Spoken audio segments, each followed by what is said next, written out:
and knocked over the pole. And look how slick it is out here today, Steph. Beautiful. Gorgeous. Watching the dolphins play.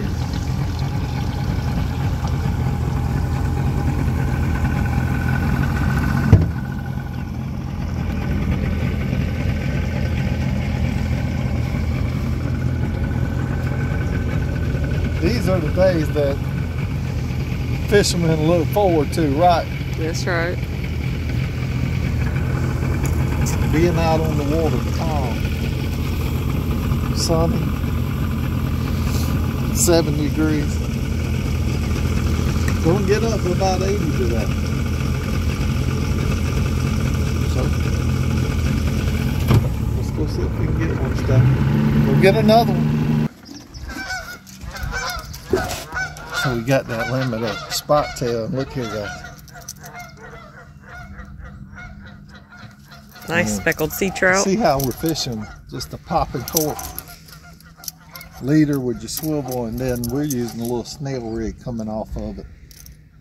Snail rig. Look here, live mud minnows. Catch them almost anywhere in this area, ditches, little ponds, anything. That's right. Pretty trout. Let's see if he's a keeper. We're looking for 14. Man, that'd be nice to have a trout to add to the spot tail. Let's see here. He's over 15. Yep. Man. Nice one. He's going in the 5 well.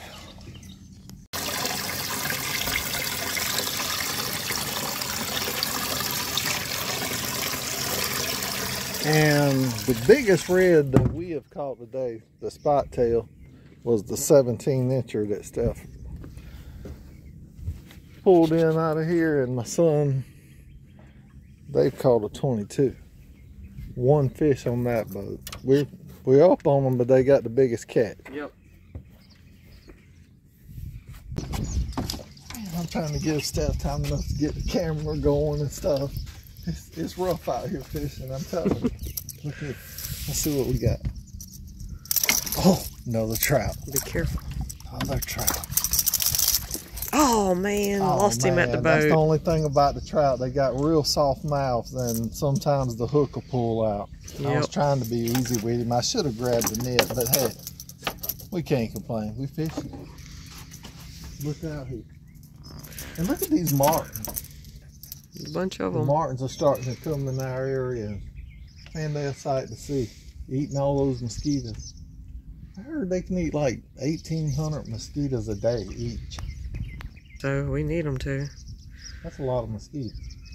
We need some sand gnat birds in this area, though.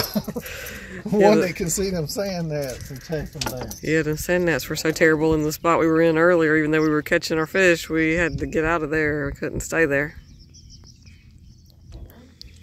Wait now.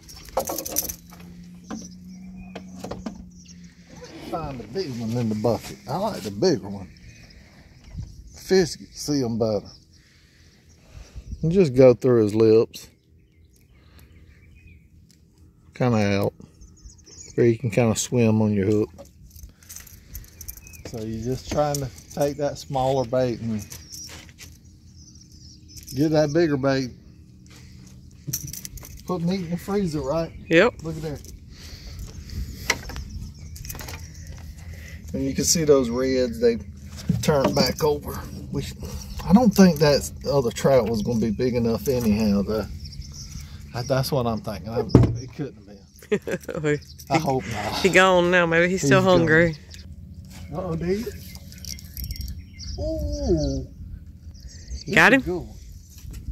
This is good. What? He got off. Dang, man. That was a good one. You think that was another trout and I pulled the hook too hard? I don't know. He felt like a big red. To try it again. That felt like a redfish. Can't believe that hook come out. There he is.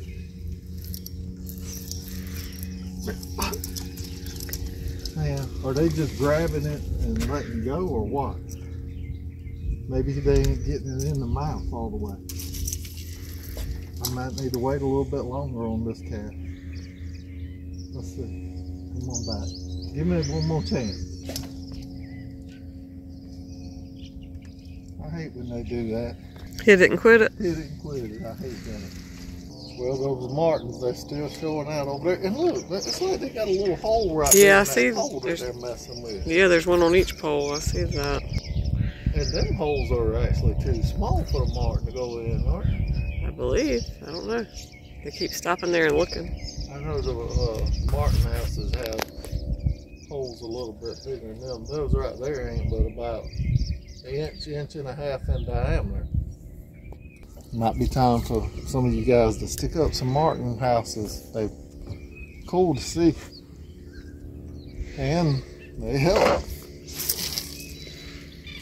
And they love being around humans and stuff because humans help deter their predators from being around. Got somebody going by out here, going out fishing.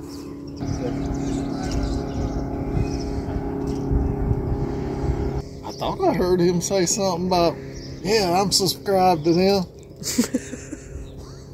That's what I heard. They got camera shy. Catching all these fish and then pull the camera out and can't get a bite. I mean, we're working the area hard. You got something, Daniel? What is it? Little trout. Too short, whatever it is. I got freckles. Y'all them saying that, so I don't know if they can see them. That's them no-see-ems. They call them no-see-em, but you can see them. I see like little speckles. 20. And there ain't much you can do about it. Daniel and Regina, they just landed a nice one over there. Regina was just telling all She just was telling me, guys, this ain't no lie. Oh, I think you done got all of them out of this spot. I said, well, I just had that one that hit, and he hit 2 times. I felt him and felt like pretty good fish. And about that time, he takes off over there with hers. Was it spot tail?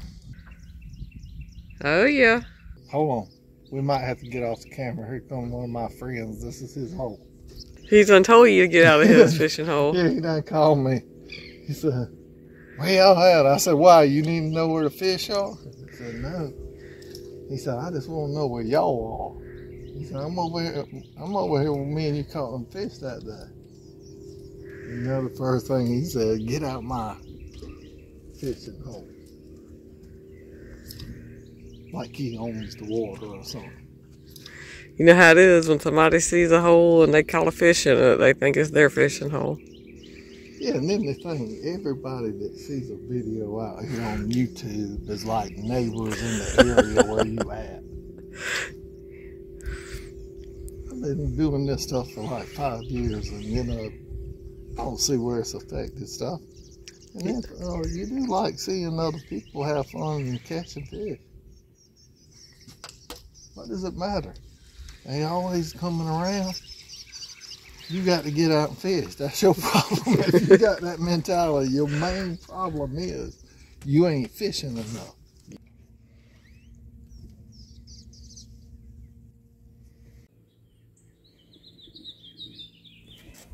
Charging old Minn Kota back up.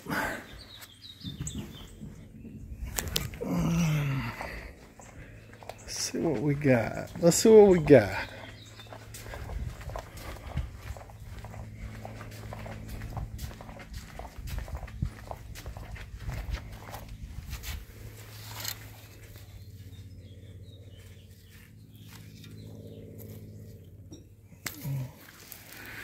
So we got 4 of these spot tail bass. For the ones of you that might wonder why they call it a spot tail bass, red fish, red drum. And our limit here in South Carolina is 2 per person, 15 to 23 inches. Anything under 15 got to go back. Anything over has got to go back, right? And then the 1 trout. Not bad. Not bad, right, Steph? No, that was a good day. Good day. Ain't nothing but one thing left to do now. You guys won't believe this.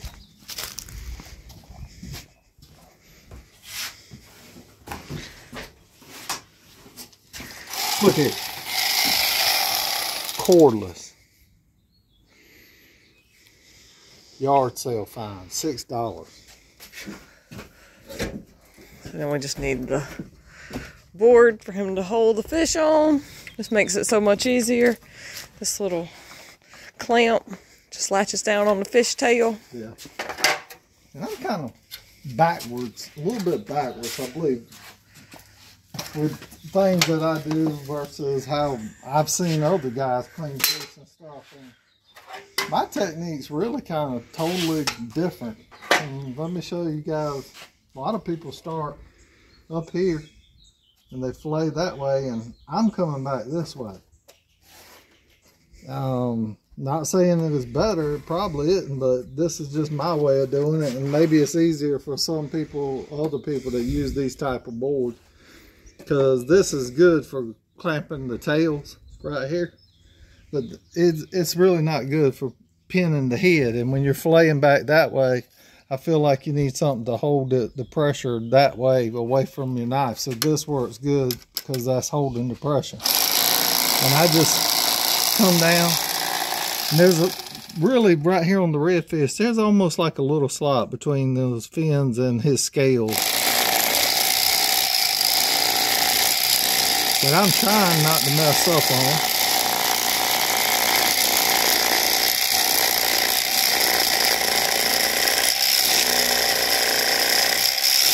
When I get up into this area, I always stick my knife up through here and kind of come up by that meat. Then I start to just fillet it back. And that way I can go across that rib bone, or the backbone.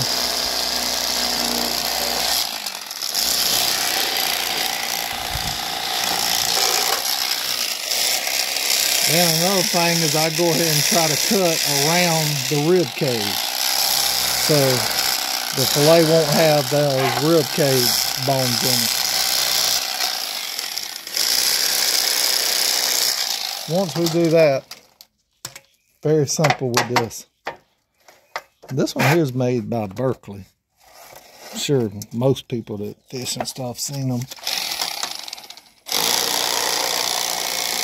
But I've had this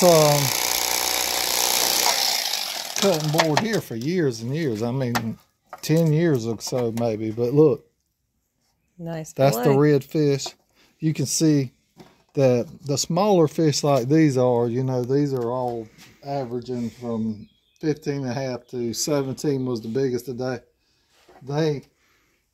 Their meat is usually a lot nicer than the bigger fish. When you catch a big red fish, a lot of times when you fillet it, there'll be a streak of red meat right here.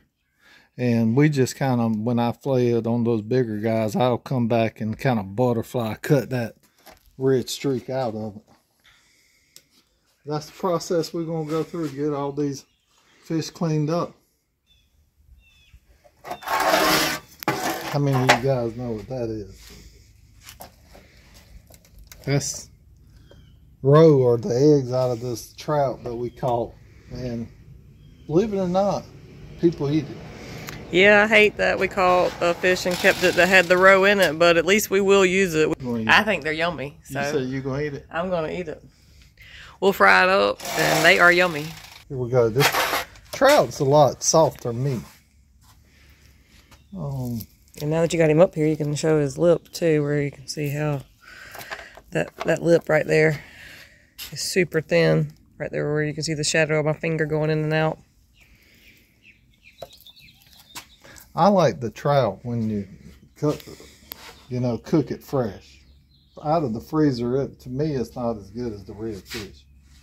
Yeah. I don't know what other people think, but that's my opinion. I think we both feel that it gets a little softer in texture, or mushier, I guess is a good term for it. Fighting kind of does the same way. Yeah, so, I mean, I feel like, most food's better the fresher it is, but some of the fish are definitely better. When we get through with this one right here, we'll go down there real quick.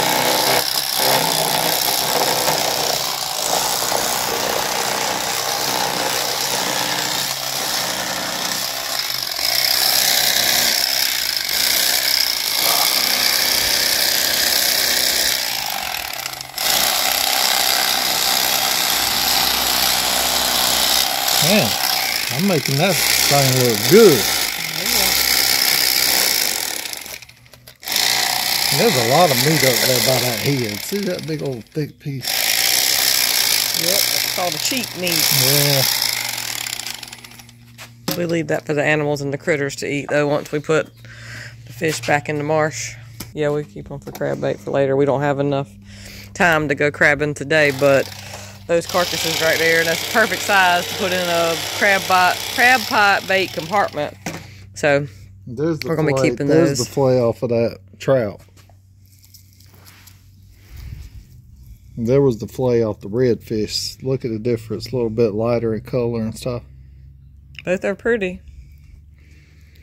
And I think, see how the grains in, like the redfish, are further apart? See how in this one they're closer together? I think that's what makes them not have that firm texture of the redfish. Look.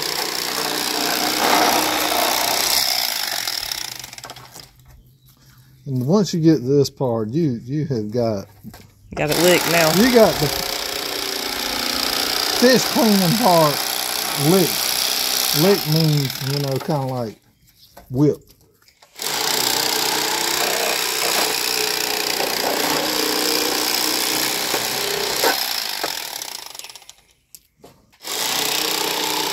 Now I am going to take the skins and throw them out in the marsh. Okay. I will do that. There's not a lot of meat on them to draw that to the crab pot. Get back to the crab. Probably some of these birds out here get them. Sometimes the birds. And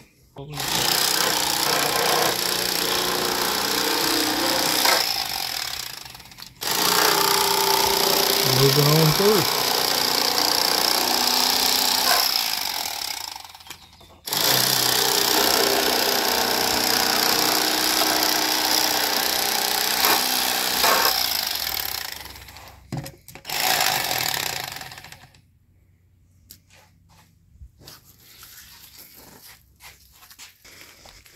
Give them a view of how pretty it is today out this way. Oh yeah.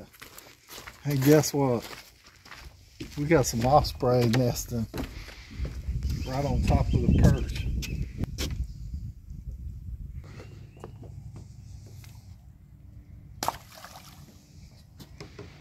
And sometimes these osprey and stuff will come in here and get some of them fish carcasses. I've even seen bald eagles. Yeah, we've seen eagles grab them up too.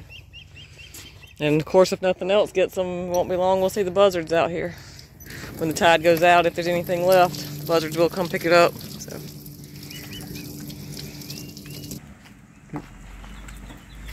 Straight on back. We got him in there. Got to see what Daniel and Regina ended up with. We had to throw about, I know, what, 4 back?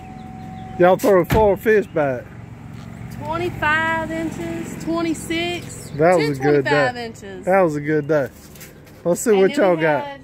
This one. There you go. Nice one. Look in there. Boy, those are big ones.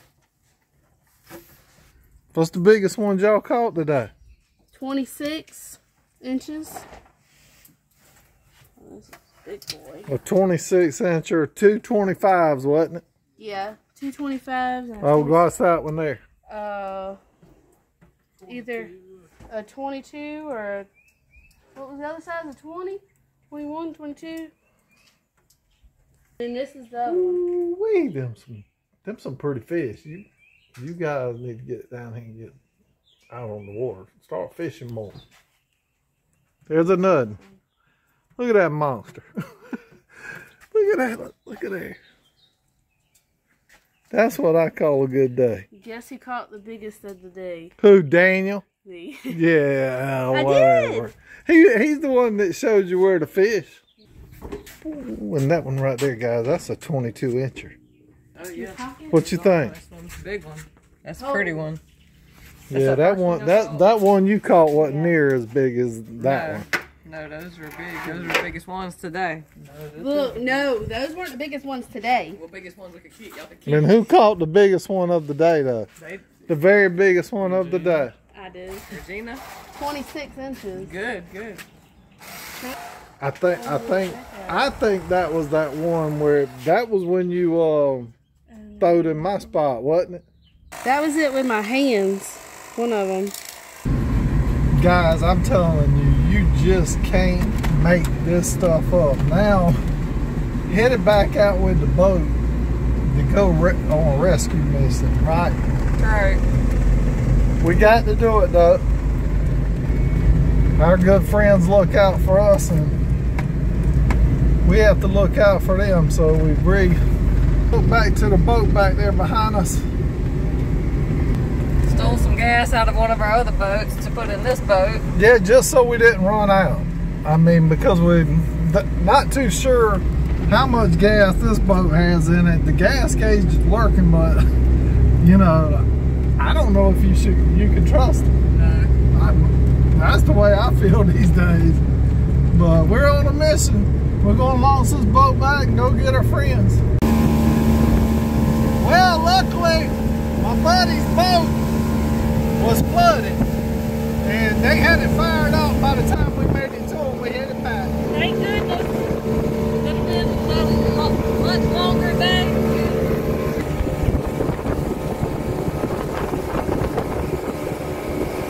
Last boat's working good now, though. So you guys take care. Stay safe.